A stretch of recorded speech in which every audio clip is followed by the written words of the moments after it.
আল্লাহর দিকে যে ব্যক্তি এক বিগত পরিমাণ অগ্রসর হয়, হাদিসে কুদসিতে আছে আল্লাহ রাব্বুল আলামিন বলেছেন, আল্লাহ রাব্বুল আলামিনের রহমত তার দিকে এক হাত অগ্রসর হয়।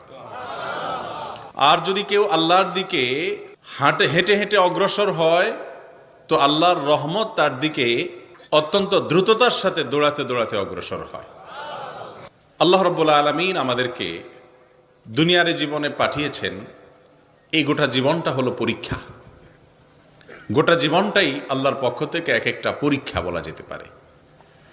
কোরআনে হাকিমে সূরা মুলক 29 নম্বর পারার প্রথম সূরা, যে সূরাটা রাতে পড়লে কবরের আযাব মাফ হয়। নিয়মিত যে ব্যক্তি রাতে পড়ে, আল্লাহ তাআলা তাকে কবরের আযাব থেকে রক্ষা করেন।